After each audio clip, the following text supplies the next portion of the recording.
નમસ્તે વિદ્યાર્થીઓ, આજે આપણે ભણીશું ઉદાહરણનો 11મો દાખલો.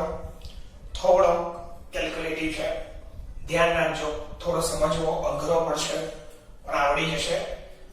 3D આકૃતિ છે અને આપણી જોડે બોર્ડ છે, તો બોર્ડની અંદર આવે 2D અને આપણે સમજવાનું 3D, એટલે થોડી તકલીફ પડશે, પણ એ તકલીફ ન પડે એવો મેક્સિમમ પ્રયત્ન હું અહીંયા કરીશ.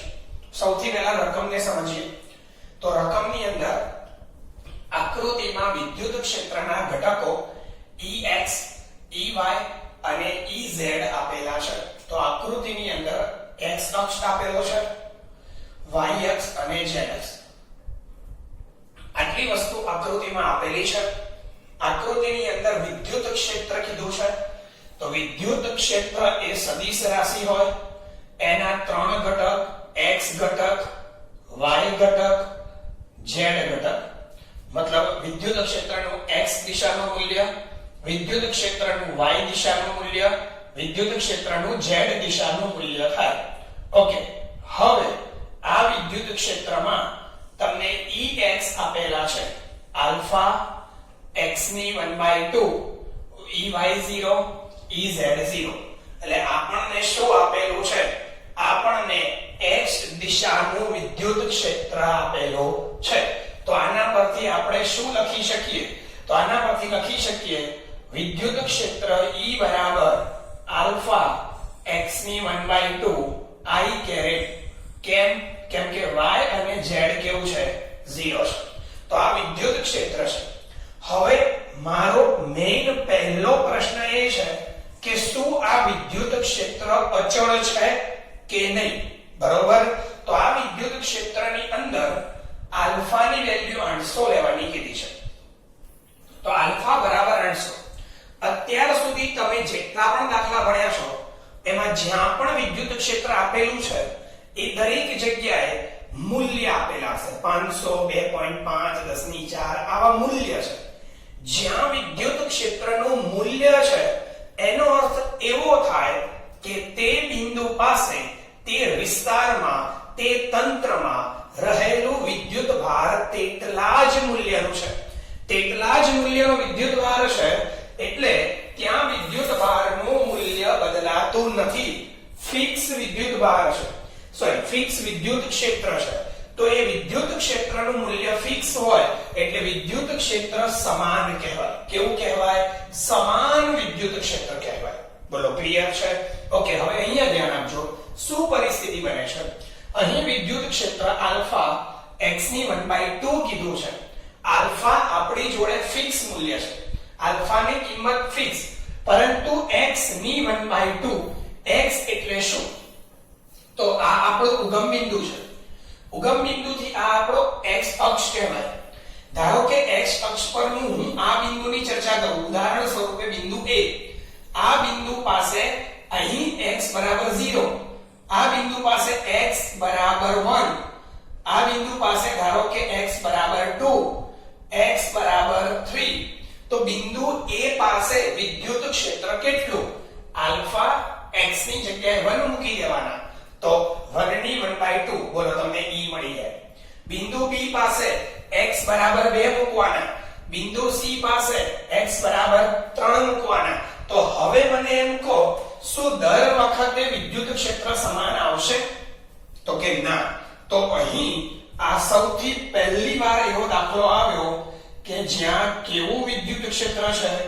અસમાન વિદ્યુત ક્ષેત્ર છે. બોલો, ક્લિયર?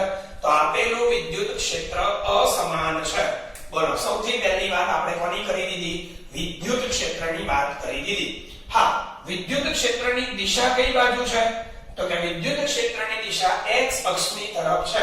જેમ જેમ x નું મૂલ્ય વધતું જશે વિદ્યુત ક્ષેત્ર પણ વધતું જશે. ફરીથી, જેમ જેમ x નું મૂલ્ય વધતું જશે વિદ્યુત ક્ષેત્રનું મૂલ્ય પણ વધતું જશે. બોલો, ક્લિયર છે? ઓકે. કેમ કે x અને વિદ્યુત ક્ષેત્ર કેવા પ્રમાણમાં ચલે છે? સમપ્રમાણમાં ચલે છે. વિદ્યુત ક્ષેત્રનો y ઘટક 0 છે, વિદ્યુત ક્ષેત્રનો z ઘટક 0 છે. એટલે કુલ વિદ્યુત ક્ષેત્ર કઈ દિશામાં છે? x દિશામાં છે. ઓકે, હવે અહીંયા જોઈએ.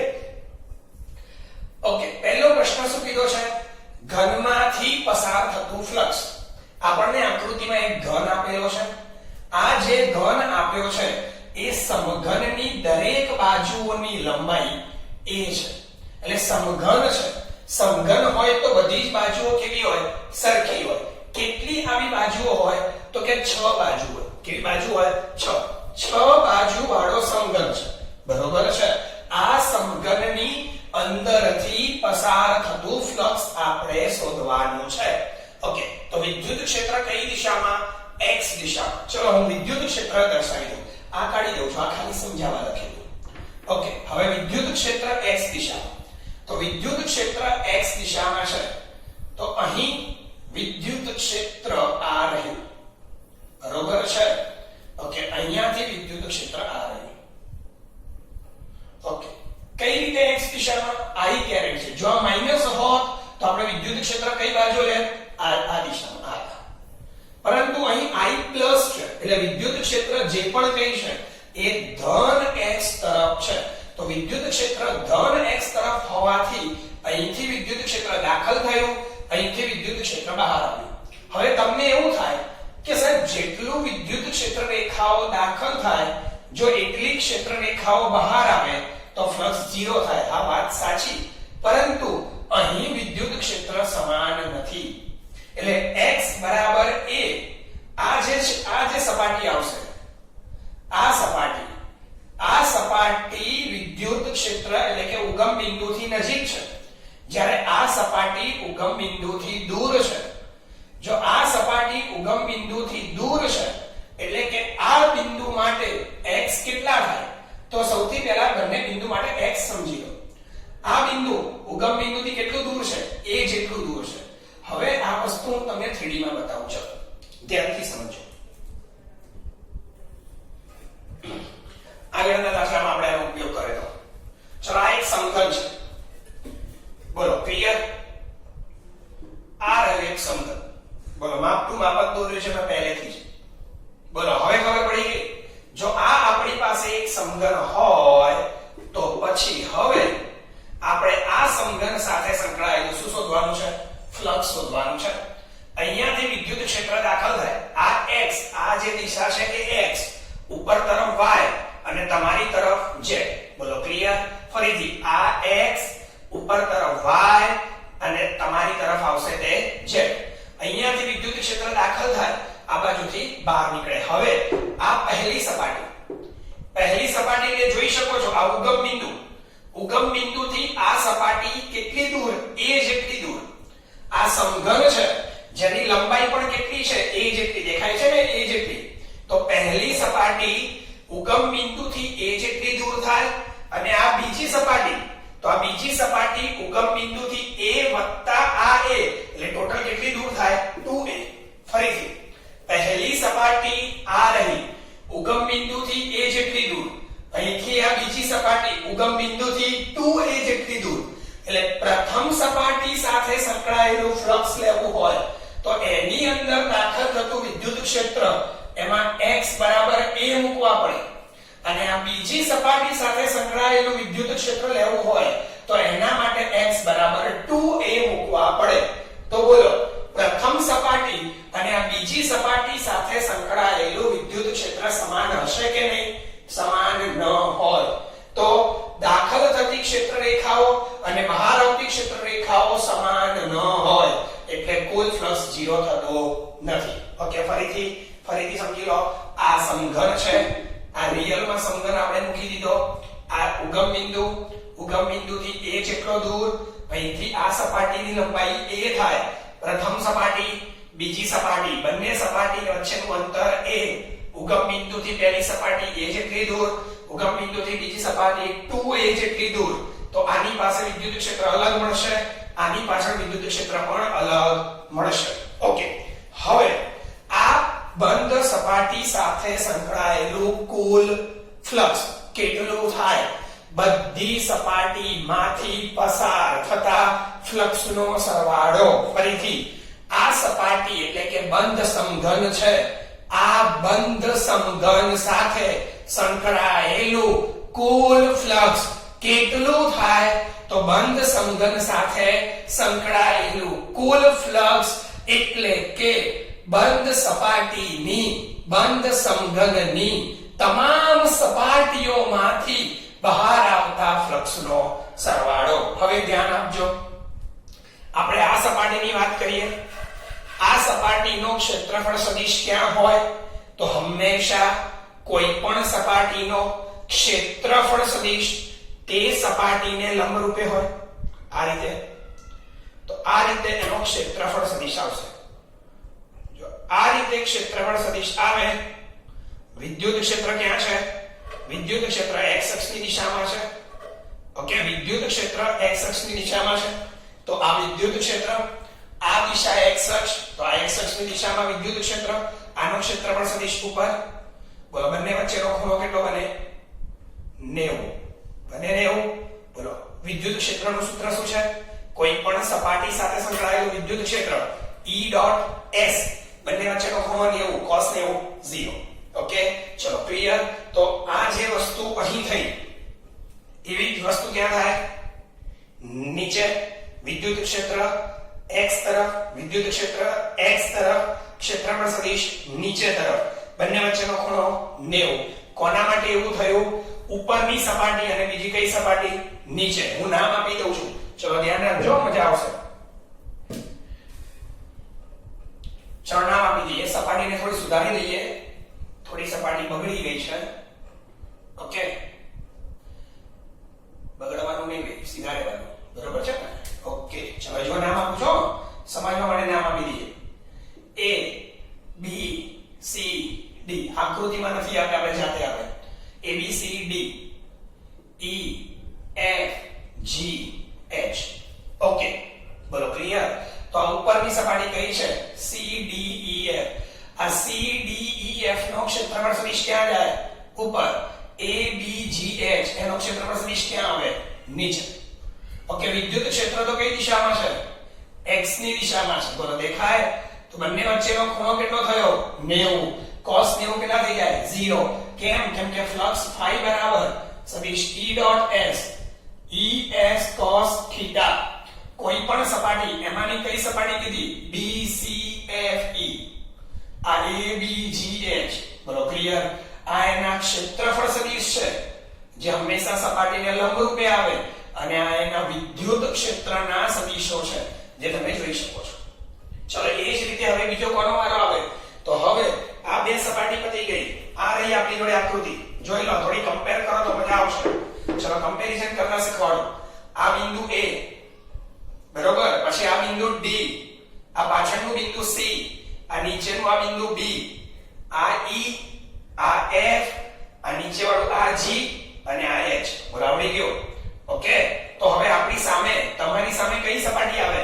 તો આપણી સામે સાહેબ બોલો, A આવે, D આવે, E આવે અને G આવે. તો એક આ સપાટી, બોલો ખબર પડી? આ સપાટીમાં વિદ્યુત ક્ષેત્ર કઈ બાજુ? તો વિદ્યુત ક્ષેત્ર તો x તરફ જ જાય, પણ આનો ક્ષેત્રફળ સદિશ ક્યાં આવે? એને લંબરૂપે તમારી તરફ આવે બહાર. બોલો, વિદ્યુત ક્ષેત્ર અને ક્ષેત્રફળ સદિશ બંને વચ્ચેનો ખૂણો 90, cos 90 0. ચલો, એ જ પરિસ્થિતિ ક્યાં થાય? પાછળની સપાટી. બોલો, પાછળની સપાટી માટે ક્ષેત્રફળ સદિશ ક્યાં જશે? તો એનો ક્ષેત્રફળ સદિશ લંબરૂપે આમ બહાર જાય. વિદ્યુત ક્ષેત્ર તો આ દિશામાં જ આવે, x માં. તો આ વિદ્યુત ક્ષેત્ર, ક્ષેત્રફળ સદિશ બંને વચ્ચેનો ખૂણો કેટલો? 90. તો બોલો, કેટલી સપાટી સાથે સંકળાયેલું ફ્લક્સ 0 થયું? તો ટોટલ 4 સપાટી સાથે સંકળાયેલું ફ્લક્સ 0 થયું. બરોબર? કઈ કઈ સપાટી તો અહીંયા લખી દઉં છું. બોલો, કઈ સપાટી? એક આપણી સામેની, એક પાછળની. સામેની કઈ છે? તો કે સપાટી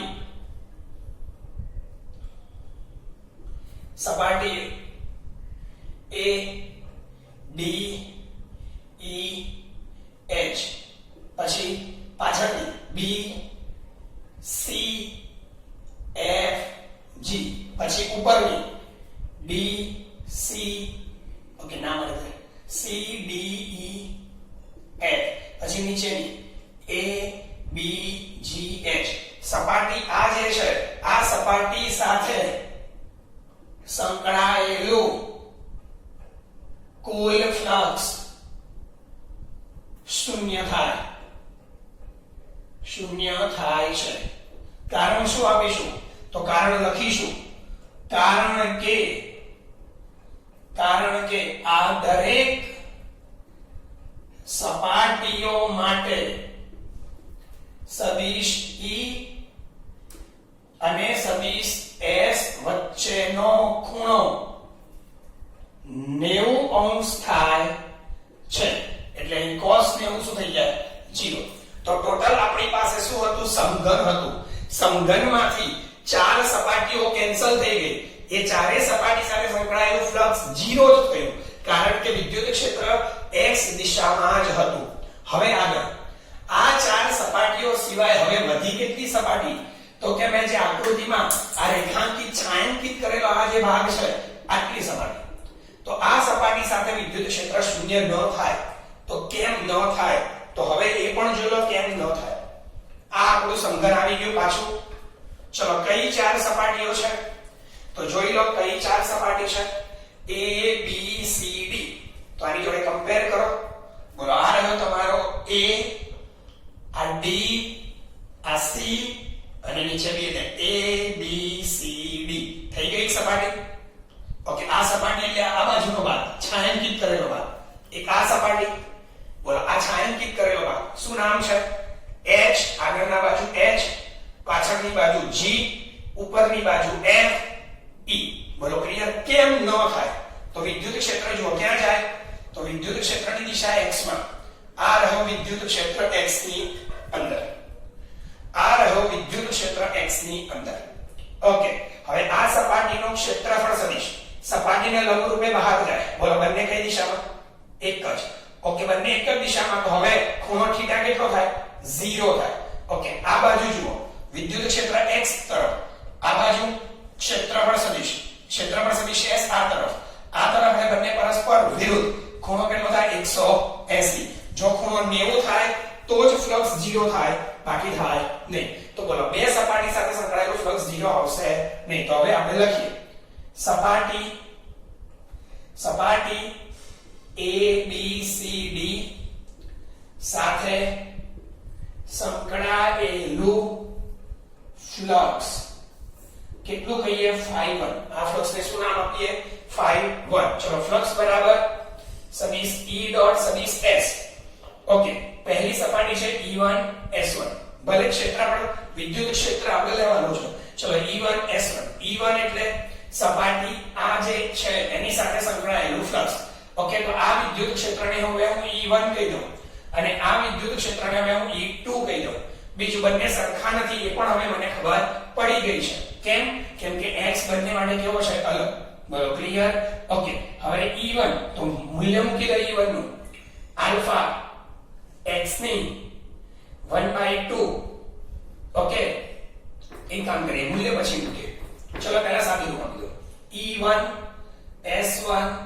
cos ઓકે આ આપણો શું છે ક્ષેત્રફળ સદિશ કે વિદ્યુત ક્ષેત્ર સદિશ વિદ્યુત ક્ષેત્ર સદિશ આ સપાટીનો ક્ષેત્રફળ સદિશ અને લંબરૂપે બોલો ક્યાં આવે બહાર આ દિશામાં તો આ જે છે એ હું S1 કહી દઉં આનો ક્ષેત્રફળ સદિશ આકૃતિમાં હમણાં મેં તમને બતાવ્યું આ S2 થઈ ગયો તો બોલો હવે E1 અને S1 પરસ્પર વિરુદ્ધ દિશામાં કેમ આવ્યું ખબર પડી ને ઓકે તો આ વિદ્યુત ક્ષેત્ર તો x માં છે જ આ રહ્યો વિદ્યુત ક્ષેત્ર x માં અને એનો ક્ષેત્રફળ સદિશ આ સપાટીનો લંબરૂપે પાછળની તરફ બોલો 180 અને આ સપાટીનો એક જ દિશામાં શું થશે 0 થશે ઓકે હવે જુઓ આગળ બંને વચ્ચેનો ખૂણો કેટલો 180 ચલો એ જ રીતે હવે જોજો અહીંયા બીજી કઈ સપાટી જોડે જોડે જ કામ કરીએ બોલો સપાટી કઈ છે E F G H સાથે સંકળાયેલું ફ્લક્સ ચલો આની સાથે સંકળાયેલું ફ્લક્સ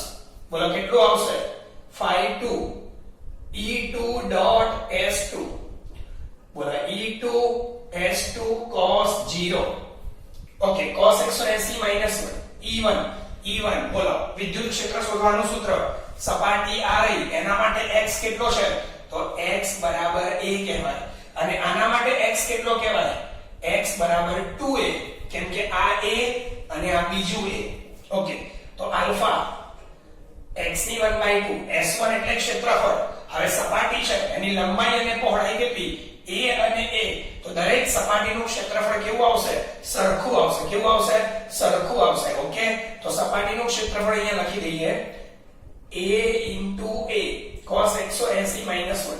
જો કોઈને ન ખબર પડે બાય ચાન્સ તો અહીંયા લખી આપું છું નોંધ કરીને, સમઘનની બાજુની લંબાઈ બરાબર a માટે ક્ષેત્રફળ, સમઘનની દરેક બાજુ ચોરસ હોય, ક્ષેત્રફળ એટલે લંબાઈનો સ્ક્વેર a સ્ક્વેર. બોલો ક્લિયર? a સ્ક્વેર એટલે a ગુણ્યા a એટલે a સ્ક્વેર.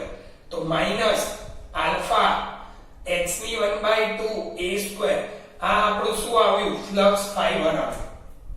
બરોબર. હવે x ની કિંમત મૂકવાની બાકી છે. ચલો તો x ની કિંમત હવે મૂકી દો. ચલો x ની કિંમત કેટલી? પ્રથમ સપાટી કઈ? a b c d. એના માટે x બરાબર કેટલા છે? a છે. તો અહીંયા કેટલા? a મૂકી દીધા. ફરીથી યાદ રહે એટલા માટે x ની કિંમત મૂકી દઉં છું a. આલ્ફા x એટલે a ની 1/2 a into a square minus 1. તો આ આપણું ફ્લક્સ થયું. ચલો અહીંયા ફ્લક્સ φ2, અહીંયા e2 આલ્ફા x ની 1/2 s2 એટલે a cross a cos 01 થયા આલ્ફા. ચલો x ની જગ્યાએ શું મૂકીશું? x ની જગ્યાએ 2a મૂકીશું અને a ની 1/2 આવશે. a into a તો a square થશે. તો આ આપણા ફ્લક્સ φ2 થઈ ગયા. બોલો તો સપાટી 1 સાથે સંકળાયેલો ફ્લક્સ, સપાટી 2 સાથે સંકળાયેલો ફ્લક્સ મળી ગયું છે.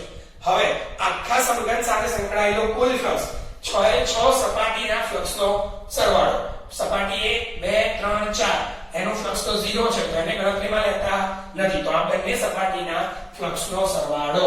તો અહીંયા લખીશું સમઘન સાથે સંકળાયેલું કુલ ફ્લક્સ.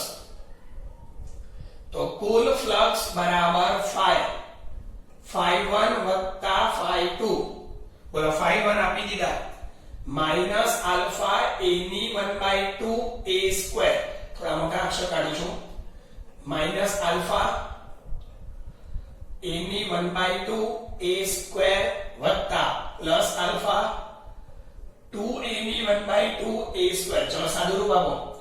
બોલો માઈનસ આલ્ફા અહીંયા a 1/2 પ્લસ 2 બરોબર છે.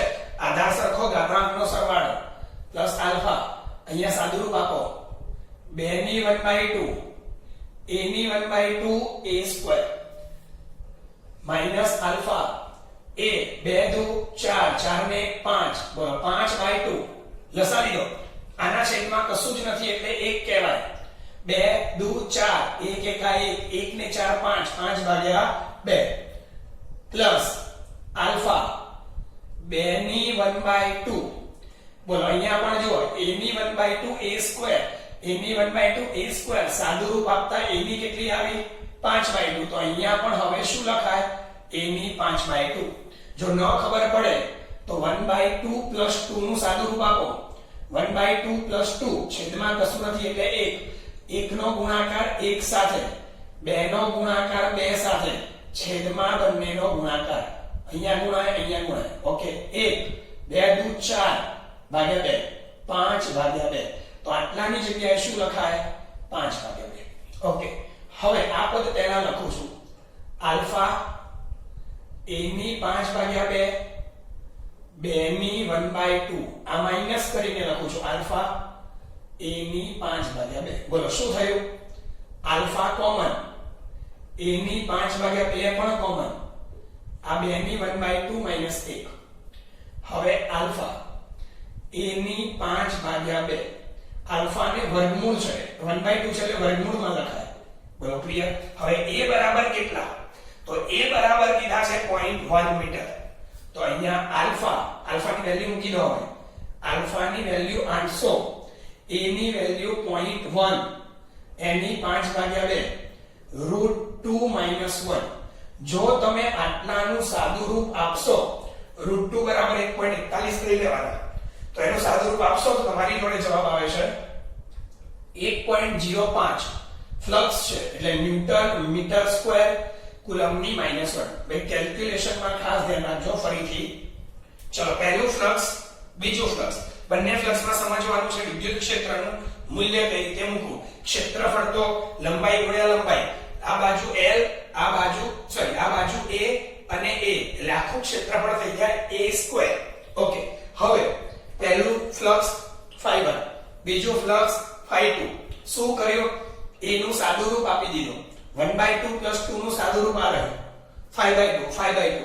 અહીંયા 2 નું 1/2 હતું એટલે 2 ના 1/2 અલગ કર્યા, a ના 1/2 અલગ કર્યા. 1/2 + 2 એટલે 5/2. ઓકે, હવે જે કોમન હતું એ સરખું હતું એ બહાર કાઢી લીધું. કોણ? આલ્ફા અને a ની 5/2 કોમન.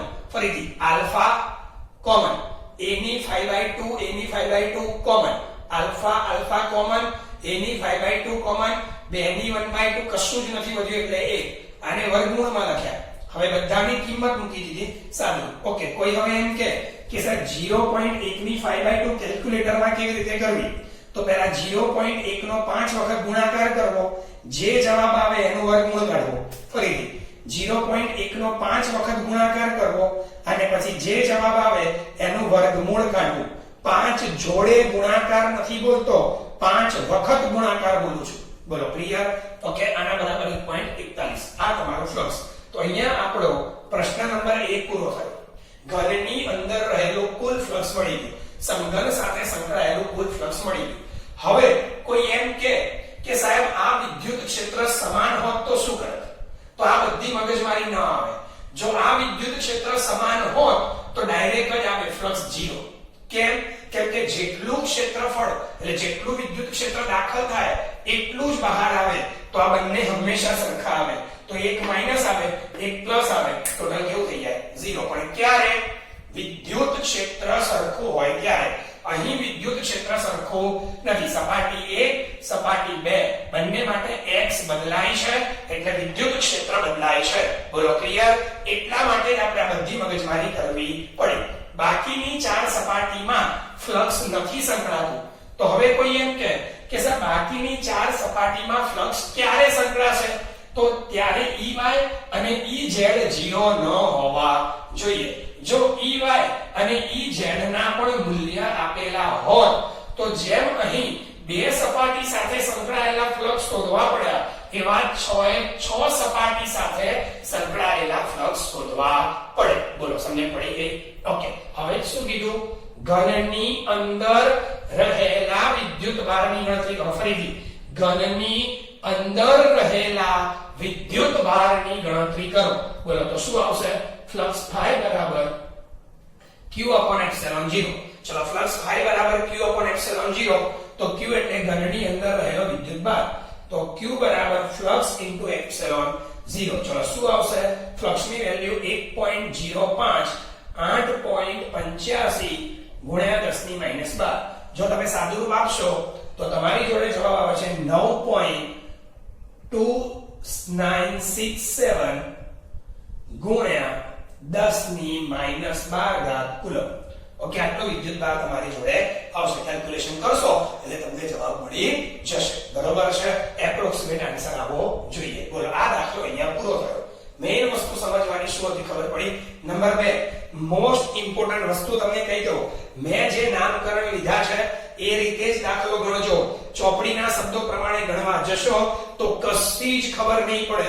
ચોપડીની પદ્ધતિથી પણ દાખલો ન ગણતા, કેમ કે ત્યાં E અને S ના સદિશ લીધા છે અને સદિશોના ડોટ ગુણાકાર કર્યા છે.